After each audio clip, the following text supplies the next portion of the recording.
Welcome to Freeze Your Milk Podcast. I'm your host, Bridget, along with my husband, Chris. Podcast where we talk about the comedic side and serious side of parenting, life, and relationships.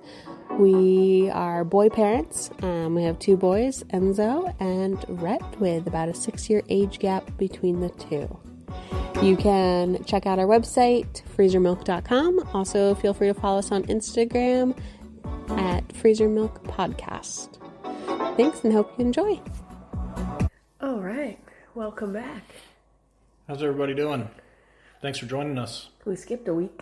We did skip. Well, I mean, we didn't skip it. We didn't make it. We were birthing a baby. Yeah, it finally happened. How about that? We're actually going to talk more about his birth story on our next episode, but this will be Christmas and part 1 of birth story. Yeah. So, Christmas. Let's talk about Christmas. I was super, super anxious, wasn't I?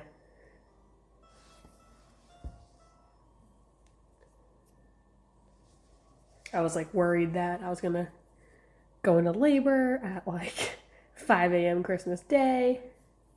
Well, was it a week before that you had 12 hours of contractions? Yeah, that fizzled out. That was such a bummer. We went through 12 hours of contractions. We honestly thought it was labor, and it was not. She went through that all night, and then woke up the next morning and nothing. Nothing. And our midwives was like, "Well, we'll try again next week." And your face was just defeat. Yeah, I mean, it was so much discouragement, and it was tough. I think that was the hardest part, was waiting that additional week. You were just at your end. And yeah. You weren't. My body, I started, you can hear it, I'm super congested now. I got this way with Rhett's pregnancy. At the end of Rhett's pregnancy, I got a really bad sinus infection, congestion. I don't know why my body does that, but I get really, really congested. I started getting pretty swollen towards the end there. I started, retaining a lot more fluid. Ugh. My whole body just aches at that point. My pelvis hurts really bad. Yeah, I'm sure there's probably plenty of mothers out there that can relate. When you're going from week 40 to week 41, super fun.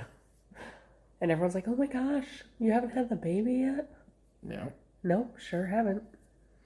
But, I mean, you were a trooper and you did really well. And, I mean, you got up to, a week later, and you went in for... Well, we'll talk about that in a minute. Christmas. Oh, okay. So, Christmas, we had our nanny come over in the morning. Mm-hmm. Rhett was super not into opening presents. Remember that? He didn't care. He was more excited about the toy. He was excited to play with them once they're open, but when... You need to stop. Sorry, baby interruption. So, Christmas morning, Rhett was super not into opening presents.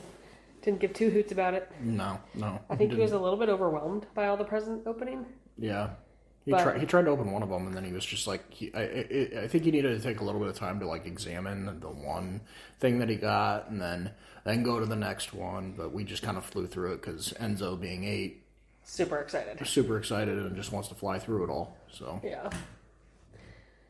but he enjoyed the toys. Mm-hmm. Yeah, that aspect of it was nice. And Enzo slept in that morning. Mm-hmm. Till 8. Mm-hmm. It was crazy. Well, we told him the night before that we weren't opening presents until 8, until Susan got here. Yeah. And he just slept till 7:50, woke up. I was like, well, all right. Here we go. It's easier than biding time from 5 a.m. on. You guys made cookies. We did. They were terrible. Yeah. And you used an entire bottle of sprinkles on one cookie.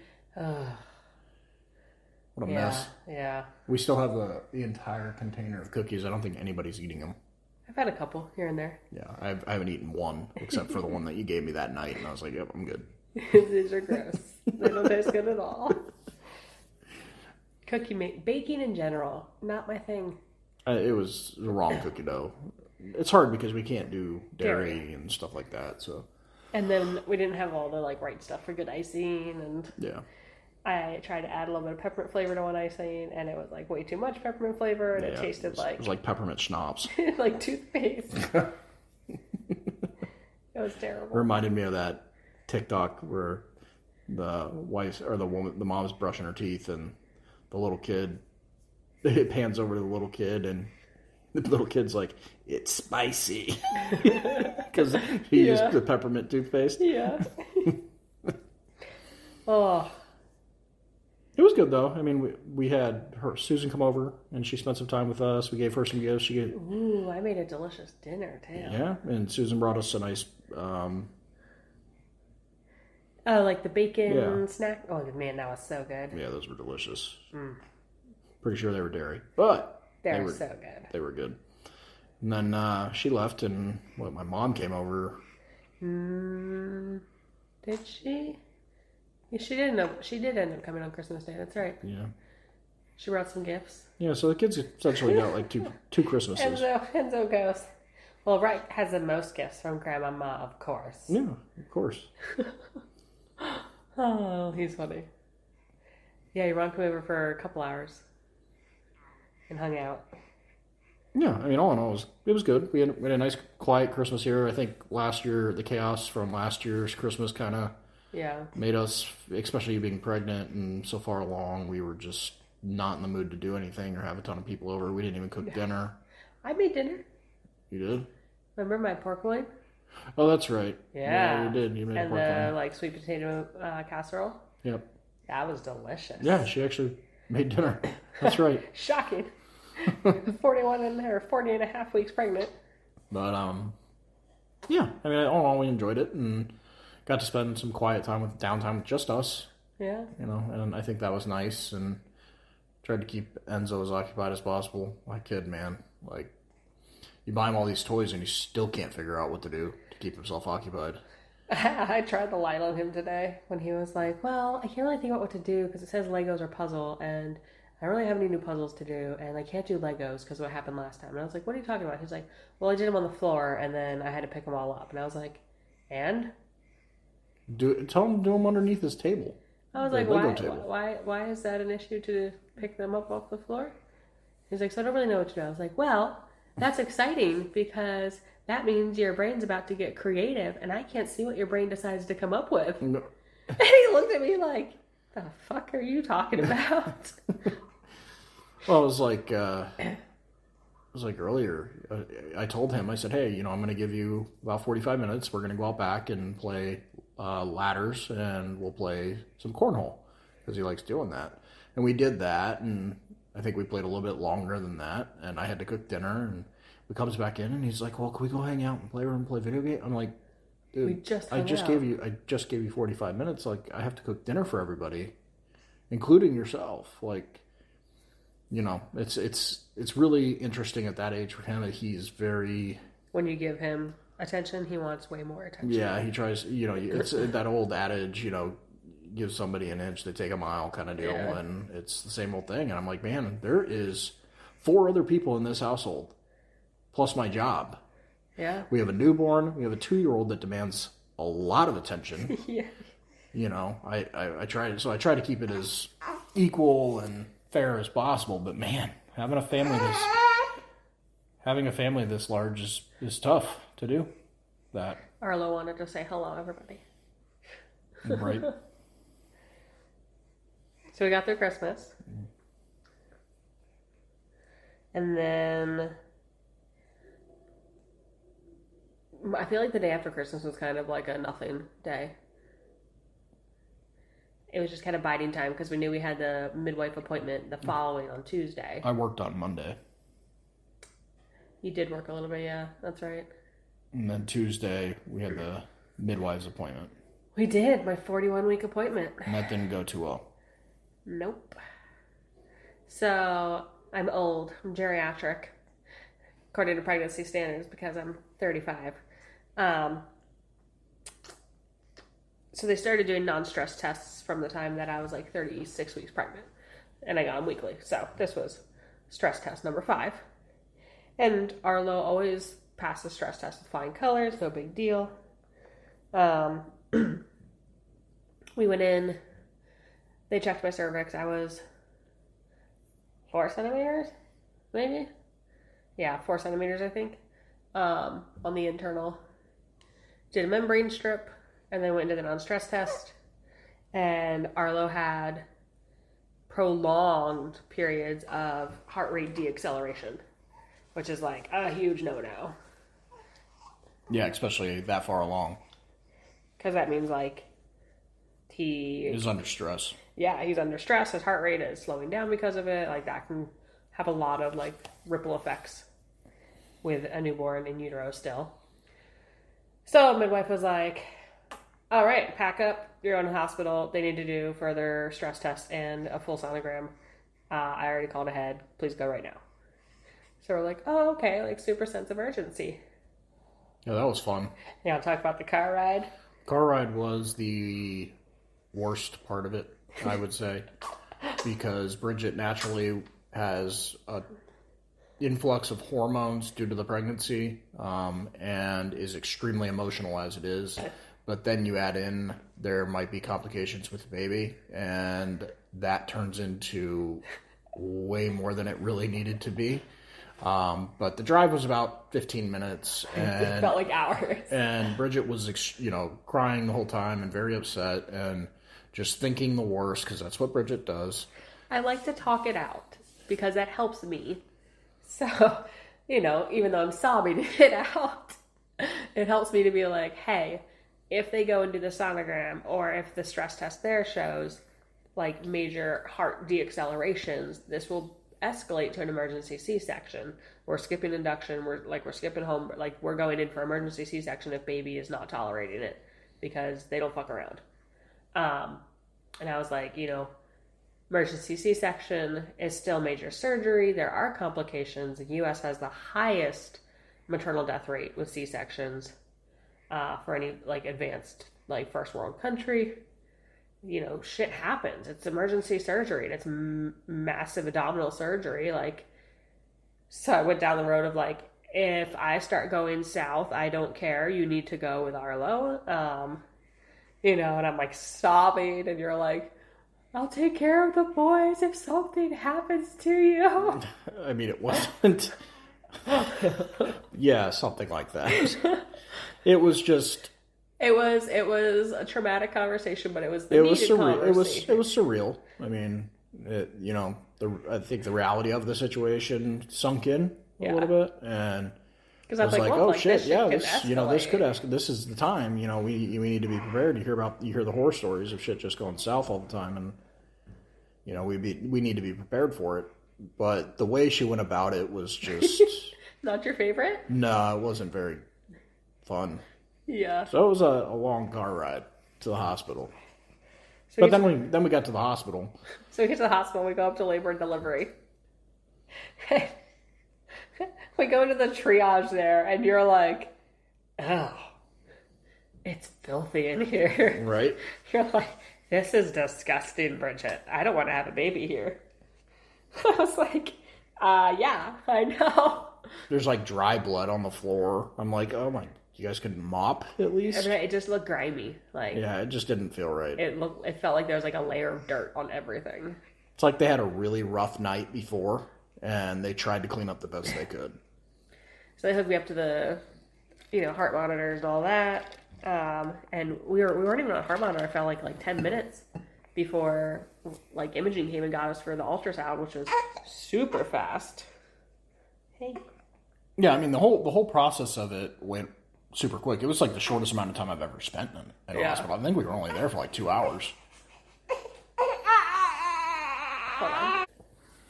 So I feel like it was the shortest we've probably ever been in a hospital. Yeah. Oh yeah. Because it sounds bad, but we go to the hospital quite a bit. Not normally for me. No. Kids, though. Yeah. Just easier that way, because you get all of your scans and everything done. You don't have to get... Doctor's office, they send you out for everything. What did you laugh at about the... Like, when they were talking about... Like, the results of the stress test and the results of the sonogram and what they wanted, their recommendation honestly, was. I just felt like I was at a used car dealership. Like, they were just constantly trying to sell me on upgrades. It was exhausting emotionally. Like, it's definitely, I get it. Businesses or hospitals, they're, they got to make money somehow, right? And they upsell. Well, that's exactly what they were trying to do with you, even though the the test came back good. Everything was good. The stress test was good. Sonogram was good. Everything was fine. They're like, hey, we would like love to induce you. We recommend inducing you. Obviously, you don't have to stay. And it's not an emergency situation, but we would like... Being how far you are, we like to we'd like to induce you, get you checked in, all of that. And we're like, Their tune changed as soon as we said, hey, we're going to check with her. We're going to confer with our midwife. Because we're planning a home birth. Yeah, we're planning a home birth, and their tune changed quite a bit. They're like, oh... Well, yeah, I mean, your stress test and everything was fine. So if you want to, check with the midwife, but if you don't have a baby in your arms within 24 hours, you need to be back here. Okay. So it was just very, it was very, I felt like I was at a business. Somebody was trying to sell me something. So it's funny. So we call the midwife. And we tell her, like, the results and everything. And she's like, all right, we'll come back to the birth center. Because, we'll run an IV bag of fluids just to get your fluid level up a little bit. Because I was, like, borderline amniotic fluid. Yeah. It was still within the range, but it was on the very low end of the range of what was, like, normal. Well, I don't even know if it was, because she couldn't give us the right number. She told us one number and then said something completely freaking different. And then wrote a different one on the paper. I'm like, hospital. So what was the number? Like, how much? What was the amniotic fluid? So we went back to the birth center. And she was like, let me do another membrane sweep. Well, while I got you here. So she did a membrane sweep. And at that, I'd been at a 3 that morning. I was at a 4. So she was like, oh, cool. The one this morning that I did before you went to the hospital, like, started something. So I was at a 4 when she checked me, did another membrane sweep. And then I went and lay down and did the IV bag of fluids.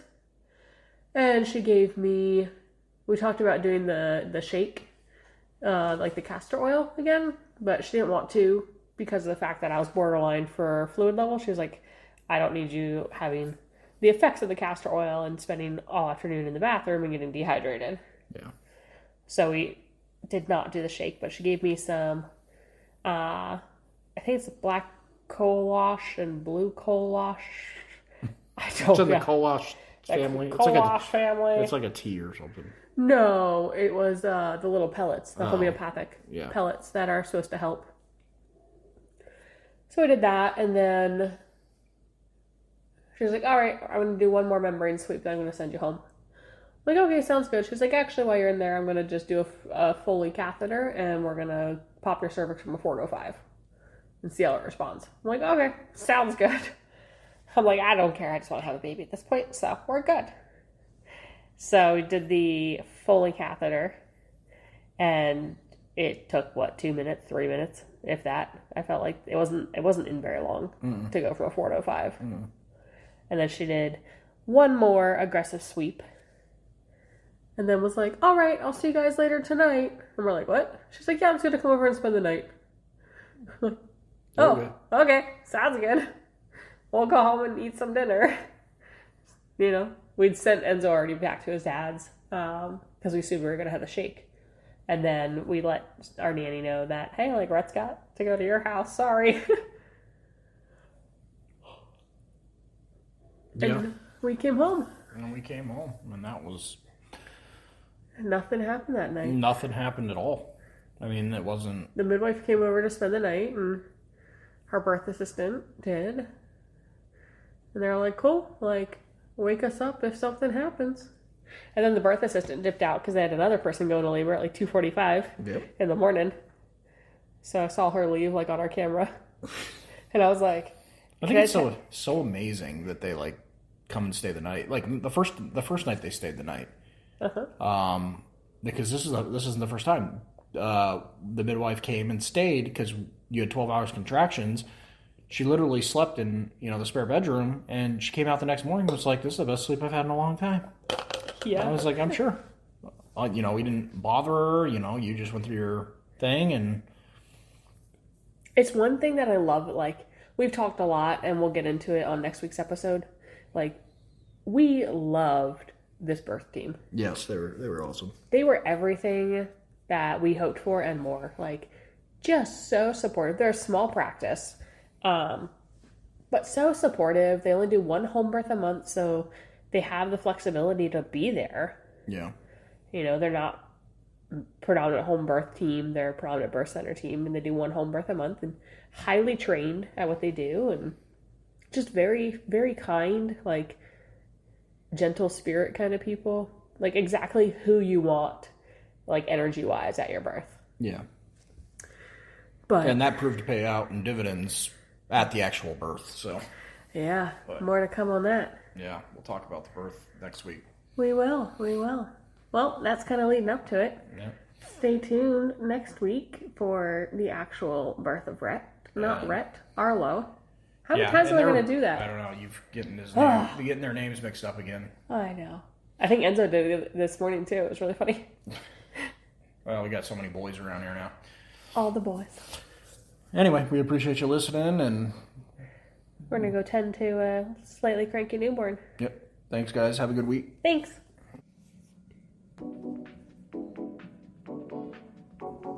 Thanks, everybody, for listening. You can check us out at freezermilk.com or Instagram. Freezer Milk Podcast. Until next week, guys. Thanks. Don't forget, parenting is a trip. We are all here on the journey with you together. Thanks so much for listening.